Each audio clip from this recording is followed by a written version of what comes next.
Bien-aimés frères et sœurs, à vous, grâce et paix de la part de Dieu notre Père et de Jésus-Christ notre Sauveur.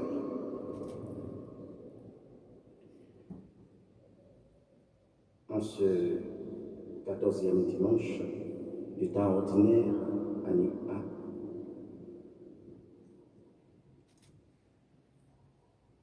je prends la parole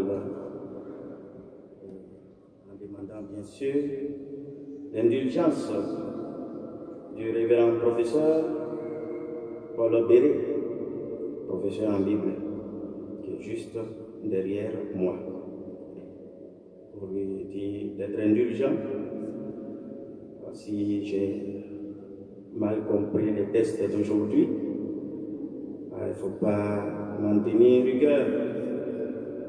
Je sais que, monsieur le professeur, vous allez accepter. C'est pourquoi je suis confiant. Merci déjà. On peut l'acclamer très fort. C'est pas facile.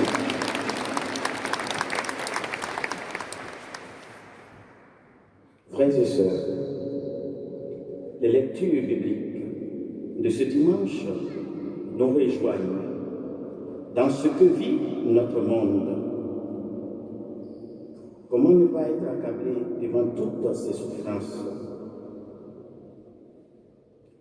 ces victimes de la haine, de la violence, ces victimes de l'égoïsme, ces victimes de l'abus du pouvoir.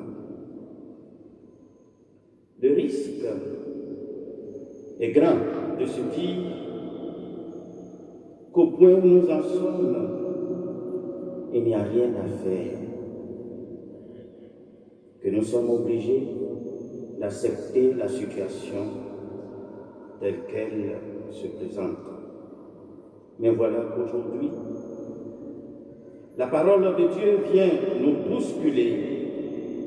Le message qu'elle nous adresse par l'intermédiaire de ses envoyés est porteur d'espérance. Même dans les situations les plus désespérées, le Seigneur est là. Il ne nous abandonne pas. Nous pouvons toujours compter sur lui. La première lecture nous ramène bien avant Jésus-Christ. C'était après le retour de l'exil. Les Juifs sont complètement découragés. Leur espoir d'une restauration est déçu. Mais voilà que le prophète Zacharie intervient vigoureusement pour ranimer leur espérance. Il leur rappelle que Dieu fera naître un monde nouveau. Ce qui frappe le plus, c'est le caractère humble et pacifique de ce Messie qui est annoncé. Sa monture ne sera pas un cheval, monture de guerre, mais un ânon, symbole de douceur. Il fera disparaître tout ce qui ramène la guerre. Il instaurera un avenir de paix, non seulement pour les rescapés, mais aussi pour tous les hommes de toutes les nations. Voici la bonne nouvelle que nous découvrons dans le message du prophète Zacharie. Il nous dit l'amour passionné de Dieu pour notre monde, la violence, la persécution, la haine, les guerres n'auront pas le dernier mot. C'est l'amour qui triomphera. Nous sommes tous donc envoyés pour témoigner de cette bonne nouvelle auprès de tous ceux et celles que nous rencontrons. Comprendre cela, c'est accueillir le message évangélique de ces jours. Dans l'évangile d'aujourd'hui, Jésus constate avec joie que les petits sont plus disposés à recevoir les mystères de Dieu par rapport aux savants et aux sages du monde.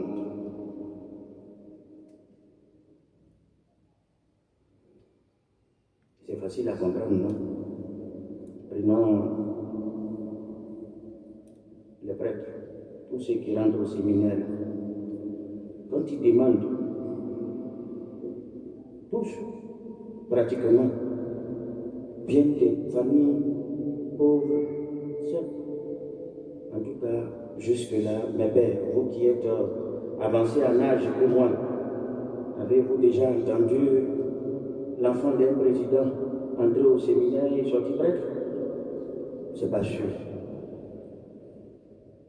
La preuve, nos célébrations eucharistiques, tous ceux qui sont grands, alors là, ils sont en train de faire grâce matinée. D'autres sont partis jouer golf, d'autres sont en train de marcher.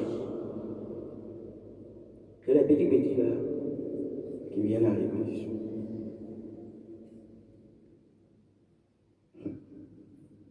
Quand les petits vont grandir, continueront d'aller à l'église. Où est-ce qu'ils vont grandir aussi? Et voilà. Il le disait en ayant à l'esprit les pharisiens et les docteurs de la loi qui ne recevaient pas facilement son message, car ils pensaient tout savoir de la loi de Moïse. Ils n'étaient donc pas prêts à accueillir une autre nouveauté et leur orgueil ne leur permettait pas de voir Dieu à l'œuvre à travers l'exaction de Jésus. Cette réalité est encore vraie aujourd'hui, car ce sont surtout les pauvres qui sont les plus disposés à écouter Dieu à travers sa parole et à croire en ses promesses. Vous voyez, bientôt la fin du monde, la fin de l'année arrive. On m'a dit, oh, tout ce qui, voilà, tu vas réussir, tu vas... Et puis nous tous on va dire Amen. Est-ce que les riches ont besoin de lui dire ça? Il est déjà là, il a tout. Il n'a pas besoin qu'on lui dise que tu vas réussir. Il y a les enfants qui sont en train de maigrir parce que demain il y a les résultats du bac. Il y a des enfants qui connaissent déjà leurs résultats avant d'aller passer l'examen. Est-ce que pour eux là on a besoin de dire oh tu vas réussir à ton bac? Non. Et même quand on dit leur nom, quand ils sont en train de crier, vous savez que c'est faux. Il n'y a pas la joie dedans. Parce que quoi? Il sait déjà. Son professeur est venu écrire ça à la maison pour lui. Et puis on allait déposer là-bas. Bon, c'est pas en Côte d'Ivoire quoi, c'est dans les autres pays. En Côte d'Ivoire, tout est bien. Les sages et les savants que Jésus dénonce, ce sont ceux qui s'accrochent à leurs raisonnements humains. Ils pensent avoir raison contre tout le monde, y compris contre Dieu, contre le pape, contre les évêques. Ils ont toujours raison. Ils sont imbus de leur connaissance et de leur certitude. Et souvent, ce que la richesse a suppris deviennent alors très arrogants. Dans un pays, dans la République du Gondwana, il y a un évêque qui a parlé. Il y a un autre évêque qui allait parler. Suivez mon regard.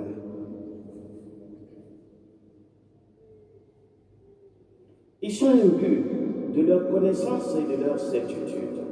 De ce fait, ils deviennent incapables d'accueillir une vérité qui vient d'ailleurs.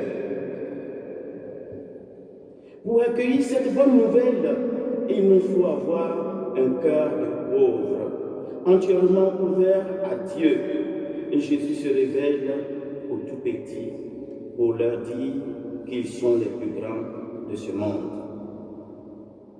Nous ne pouvons qu'exulter de joie face à un Dieu pareil. Il remet toutes choses à sa juste place.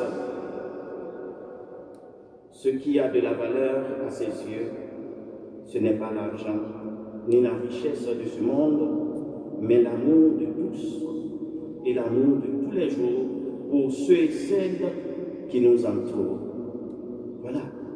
Et lorsque Jésus rend grâce à Dieu pour avoir révélé aux petits les choses cachées aux sages, les petits dont il parle, ce sont ceux qu'il a d'abord devant lui, ses disciples.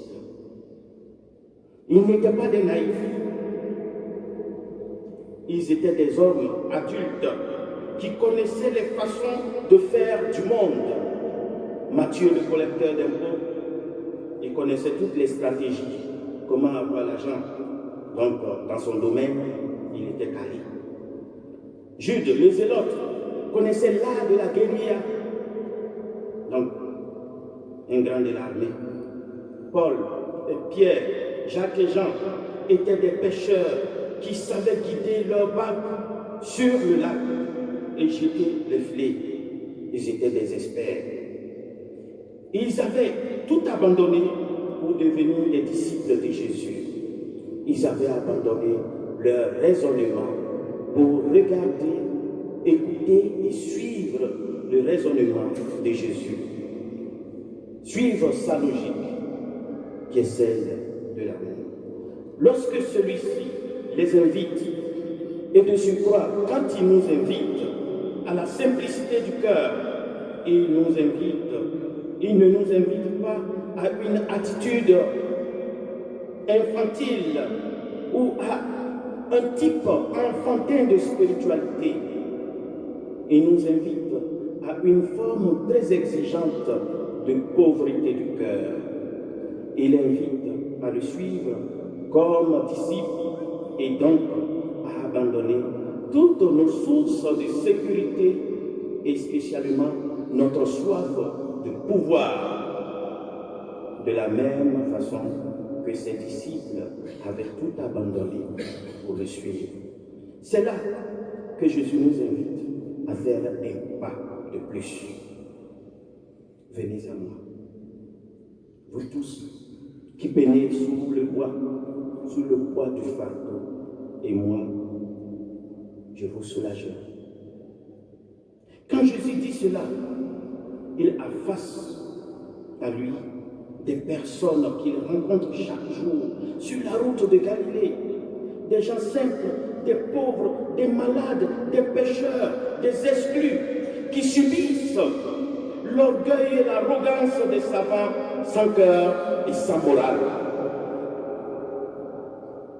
Aujourd'hui, quand Jésus nous dit « Venez à moi, vous tous qui peinez », c'est-à-dire qu'il entend les soupirs, les détresses de tous nos frères et sœurs, ici et là, qui souffrent de l'indifférence, de la méchanceté. En ces temps de pluie, ceux qui dorment à la belle étoile, parce que personne ne sait quelque chose dans ce pays, dans les autres pays, où la dureté des cœurs continue avec les bombardements. Ces familles, ces pauvres qu'on a tout arraché, à qui on a tout arraché,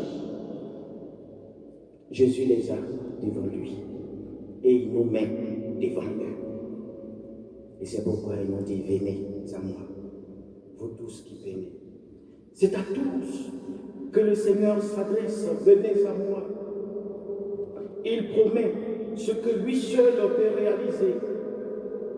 auprès de lui se trouve le repos. C'est bien mieux que tous les centres de remise en forme.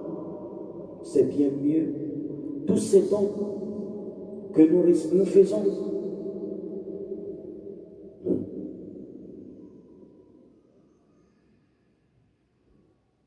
À celui qui n'a pas de maison, quand il t'a pas donné du lit, il fait quoi avec?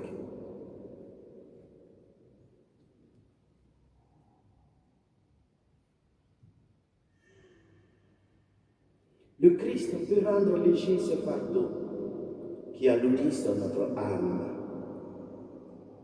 Si Jésus nous demande de prendre son joug, c'est pour nous faire comprendre qu'il veut porter avec nous ce fardeau qui nous accable, celui de la souffrance, de la maladie, de la solitude, de la fatigue, celui de nos frères et sœurs qui sont épuisés par les difficultés et les épreuves de la vie.